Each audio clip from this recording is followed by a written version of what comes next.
Radhe friend, जय Shri Krishna. Veena Deepak Soni YouTube channel में आप सभी का स्वागत है। फ्रेंड्स, आज की वीडियो में मैं शेयर कर रही हूँ पूर्णिमा पूजा विधि। पूर्णिमा पर बिना पंडित जी को बुलाए घर पर आसानी से सत्यनारायण भगवान की कथा कैसे करें, हवन भोग क्या लगाए, संपूर्ण जानकारी मिलेगी। तो प्लीज़ वीडियो को पूरा देख लीजिएगा। तो सबसे पहले तो देखिए, पूर्णिमा के दिन आपको सुबह में जल्दी उठना चाहिए। स्नान आदि करने के बाद अगर आप व्रत करते हैं पूर्णिमा का तो बहुत अच्छी बात है, अगर नहीं करते तो कोई बात नहीं। आप पूर्णिमा व्रत की कथा पढ़ने के बाद शुद्ध सात्विक भोजन कर सकते हैं। ठीक है, यह कथा आप सुबह में या संध्या के समय कभी भी कर सकते हैं। तो सबसे पहले स्नान के बाद हम प्रसाद तैयार करेंगे, जिससे कि आटे की पंजीरी बनाई जाती है। घी में आटा भून के और उसके बाद पंचामृत बनाया जाता है 5 चीज़ों को मिला के, जिसमें कि दूध, दही, घी, शक्कर, शहद।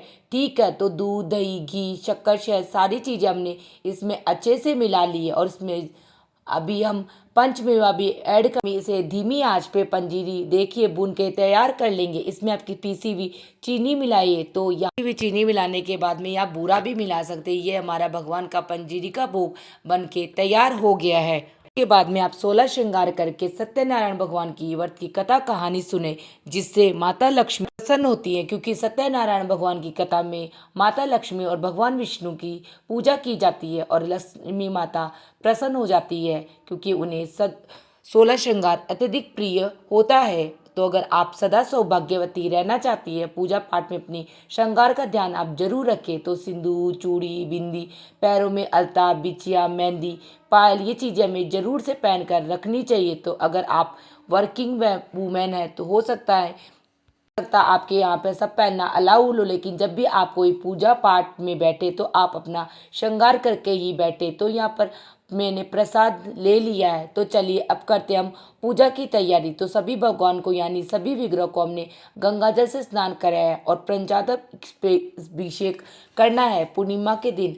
और अब हम करेंगे कलश की स्थापना। तो कलश में पहले गंगा जल डालें, फिर जल भरे, उसके बाद रोली से या चंदन से हल्दी से कलश के ऊपर आप स्वस्तिक जरूर बना ले। कलश के कंठ पे मोली या कलावा लपेट ले। आज कथा में सत्यनारायण भगवान की फोटो जरूर होनी चाहिए। तो हमने उन्हें विराजित कर लिया है। सालिग्राम भगवान हो तो आप उन्हें भी अभिषेक करें। और देखिए, कलश में हमें सिक्का, सुपारी, हल्दी की गांठ अगर आपके पास हो तो वह डाल दे, नहीं तो जो पाउडर है वाली हल्दी आती है 1 चुटकी बल आप वह डाल सकते हैं। थोड़े से अक्षर डाल दे, लौंग, इलायची हम डाल देंगे, 1 पुष्प हम डाल देंगे। और आम के या अशोक के जो भी पत्ते आपको आसानी से मिल जाए वह आप ले ले। उन्हें अच्छे से धो के आप टीका चंदन लगा के कलश में डाल दें। और कलश के नीचे में चावल जरूर रखें। तो प्लेट में रख दूंगी, जिससे कि उन्हें उठाने में बाद में आसानी हो। बाद में यह चावल हम थोड़े थोड़े करके रोजाना पक्षियों को डाल देंगे। और एक चावल से भरा हुआ पात्र में ऊपर रखना है। कलश के ऊपर हम नारियल रख देंगे और नारियल का मुख आप अपनी तरफ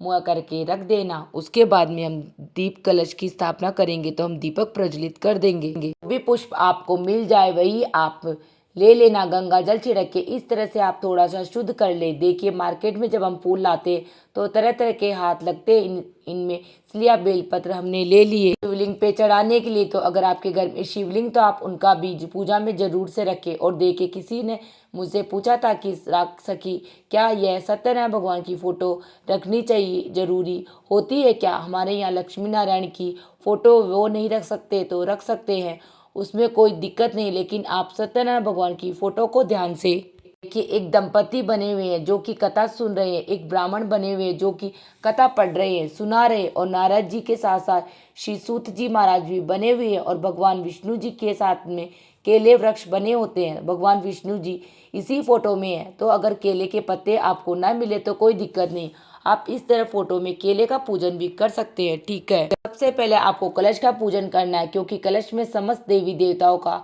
आह्वान किया जाता है। इसके बाद देखिए, नवग्रह की पूजा जरूर की जाती है सत्यनारायण भगवान की कथा में। तो आपके पास पीतल, तांबे या किसी धातु के हो वह रख सकते, नहीं तो आप चावल से जो दाल होती है उनमें आप नवग्रह बना सकते हैं। और मार्केट में आसानी से नवग्रह चावल मिल जाते हैं, आप वह भी ले सकते हैं। और सबसे पहले गौरी गणेश का पूजन करें, श्री यंत्र का पूजन करें। माता के अगर चरण है तो आप उन्हें पूजा में जरूर रखें। और देखिए, जैसे सत्यनारायण भगवान के प्रसाद में हमने तुलसी पत्र डाला है, थोड़ा सा भोग प्रसाद आप लड्डू के पेड़े या कोई भी मिठाई कुछ ना हो तो आप बताशे भी रख ले, लेकिन थोड़ा सा भोग बिना तुलसी के भी जरूर रखे। हाथ में जल पुष्प और कुछ दक्षिणा रख के संकल्प आप जरूर ले। लेकिन आप यह किस कामना के लिए कर रहे हैं? यह क्या आप हर पूर्णिमा पर यह व्रत करना चाहते हैं? तो इस तरह से ठीक है, अपना जाप, अपना गोत्र, अपना पता बोलते हुए आप संकल्प ले। सभी भगवान का पूजन करें, चंदन टीका लगाए, अक्षत चढ़ाए, वस्त्र रूपी कलावा चढ़ाए, तुलसी पत्र चढ़ाए, इत्र चढ़ाए। सभी को सत्यनारायण भगवान को देखो, फूलों की माला हो आप पहना सकते हैं, नहीं हो तो फूल चढ़ा के पूजन कर सकते हैं। इसके बाद जब हम पढ़ेंगे कथा, तो देखिए सत्यनारायण भगवान की जो कथा की किताब होती है यह आसानी से पूजा शॉप पर मिल जाती है, ऑनलाइन भी मिल जाती है। यहाँ से आपको ठीक लगे वहाँ से आप ले सकते हैं। इसमें आप 5 अध्याय होते हैं तो हमें पूरे पढ़ने होते हैं। बहुत ही सुंदर कथा होती है यह प्रभु की। तो सत्यनारायण भगवान का व्रत पूजन करने से व्यक्ति की सभी प्रकार के सांसारिक सुख, जैसे कि नौकरी हो गई, संतान की प्राप्ति हो गई, धन धान्य, सुख समृद्धि, ऐश्वर्य, मान सम्मान, प्रेम, हर चीज आपको मिलती है और मरने पर मोक्ष की प्राप्ति होती है। और कलयुग में विष्णु भगवान की कृपा पाने का एकमात्र साधन यही है। सत्यनारायण भगवान की कथा आपको समय समय पर करते रहना चाहिए। इससे आपके जीवन में जो भी कार्य रुक रहे हैं वह भी पूर्ण होने लगेंगे। तो हाथ में अक्षत पुष्प लेकर ही आपको यह कथा पढ़नी, और देखिए जो भी फल फ्रूट हो वह आप भोग लगा दे। और जो भी सुहागन महिला पूजा कर रही है वो गौरी माँ को सिंदूर चढ़ा के अपनी मांग में सिंदूर जरूर से लगाए। यह भी एक नियम होता है इस पूजा का, ठीक है। इसके बाद देखिए आपको क्या करना है। हवन कथा जब आपकी पूरी हो जाएगी तो आम की लकड़ी हो या फिर जो गोबर के उपले आते हैं उन पर छोटा सा हवन कर ले आप। यह बहुत जरूरी होता है क्योंकि अग्नि को देवता का मुख कहा जाता है। इसमें भी जो भी चढ़ाते हैं, मेवा मिष्ठान जो भी आहुति देते हैं, वो देवताओं के मुख तक जाती है, जिससे कि वह तृप्त होते हैं, प्रसन्न होते हैं, जिससे कि हमारा परिवार फलता फूलता और हमारे जीवन में खुशहाली बनी रहती है। इसके बाद देखिए संध्या हो जाएगी। संध्या के समय आपको अपने घर की दहलीज पे तुलसी जी में दिया जरूर लगाना, और संध्या के समय माता लक्ष्मी के लिए खीर आपको जरूर बनानी। और देखिए यह पूजा आप पति पत्नी साथ मिलकर भी कर सकते हैं। लेकिन मान लीजिए हस्बैंड बाहर गए या समय पे नहीं आ पाते ऑफिस से, तो ये महिला अकेले बैठ के भी कर सकती, या अपने बच्चों के साथ में बिठाकर भी आप ये पूजा पाठ कर सकते हैं। इसके बाद पूजा में कुछ दक्षिणा आपको जरूर निकालनी, तो जियो कि आप वो पंडित जी को या किसी भी जरूरतमंद को दान दे, ठीक है। पूजा की चौकी अगले दिन हटाई जाएगी। अब शाम का समय हो चुका है। शाम को पूर्णिमा पर चंद्रमा की पूजा जरूर करनी चाहिए, बहुत ज्यादा लाभकारी होती है हमारे लिए। तो माता लक्ष्मी के भाई चंद्र देवता जिनकी पूजा करने से हमारे जीवन में सुख शांति आती है, दाम्पत्य जीवन बहुत अच्छा होता है, मन शांत होता है। चंद्रमा की पूजा करने से लड़ाई झगड़े दूर होते हैं। तो जल के लोटे में कच्चा दूध, पुष्प, अक्षत मिला के आप जल चढ़ाए, धूप दीप दिखाए, परिक्रमा कर ले। इस तरह से आपको पूर्णिमा की पूजा पूर्ण हो जाएगी। अगर आपने व्रत किया तो मीठा भोजन यानी खीर, पूरी, पराठा आप खा सकते हैं। व्रत नहीं किया तो शुद्ध सात्विक भोजन ले।